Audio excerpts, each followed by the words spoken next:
Assalamualaikum warahmatullahi wabarakatuh. Perkenalkan, nama saya Mira Nurlaila dengan nomor pokok mahasiswa 222151088 dari jurusan Pendidikan Matematika kelas 2022C kelompok 2. Di sini saya akan menjelaskan tentang konsep filsafat pendidikan. Yang pertama yaitu mengenai pengertian pendidikan. Pendidikan dapat diartikan dalam arti sempit dan luas. Dalam arti sempit, pendidikan adalah proses transformasi pengetahuan, sikap, nilai-nilai, perilaku, dan keterampilan dari pendidik kepada peserta didik. Dalam arti luas, pendidikan adalah proses pembudayaan yang berlangsung sepanjang hidup manusia. Kemudian ada pengertian filsafat pendidikan. Randall Karen mengatakan bahwa filsafat pendidikan adalah penerapan serangkaian keyakinan-keyakinan filsafati dalam praktik pendidikan. Kneller juga mengatakan bahwa filsafat pendidikan bersandar pada filsafat umum atau filsafat formal. Artinya, masalah-masalah pendidikan juga merupakan bagian dari cara berpikir filsafat secara umum. Kemudian ada sifat filsafat pendidikan.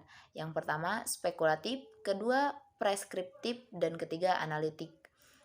Yang pertama, filsafat bersifat spekulatif, artinya bahwa filsafat membangun teori-teori tentang hakikat manusia, masyarakat, dan dunia dengan cara menyusunnya sedemikian rupa dan menginterpretasikan berbagai data dari penelitian pendidikan dan penelitian ilmu-ilmu perilaku. Yang kedua, ada filsafat pendidikan yang bersifat preskriptif. Artinya, filsafat pendidikan menghususkan tujuan-tujuannya, yaitu bahwa pendidikan seharusnya mengikuti tujuan-tujuan itu dan cara-cara yang umum harus digunakan untuk mencapai tujuan-tujuan tersebut. Dan yang ketiga ada filsafat yang bersifat analitik. Filsafat bersifat analitik tatkala filsafat pendidikan berupaya menjelaskan pernyataan-pernyataan spekulatif dan preskriptif, menguji rasionalitas ide-ide pendidikan, baik konsistensinya dengan ide-ide yang lain maupun cara-cara yang berkaitan dengan adanya distorsi pemikiran. Hubungan filsafat dan pendidikan. Filsafat mempunyai hubungan erat dengan pendidikan, baik pendidikan dalam arti teoretis maupun praktik. Barnadib mengatakan bahwa hubungan filsafat dan pendidikan dapat dibedakan menjadi dua, yaitu hubungan keharusan dan dasar pendidikan. Yang pertama, hubungan keharusan. Berfilsafat berarti mencari nilai-nilai ideal yang lebih baik, sedangkan pendidikan mengaktualisasikan nilai-nilai ini dalam kehidupan manusia. Pendidikan bertindak mencari arah yang terbaik dengan berbekal teori-teori pendidikan yang diberikan antara lain oleh pemikiran filsafat. Yang kedua ada dasar pendidikan. Filsafat mengadakan tinjauan yang luas terhadap realita, termasuk manusia. Maka dibahaslah antara lain pandangan dunia dan pandangan hidup. Konsep-konsep ini selanjutnya menjadi dasar atau landasan penyusunan tujuan dan metodologi pendidikan.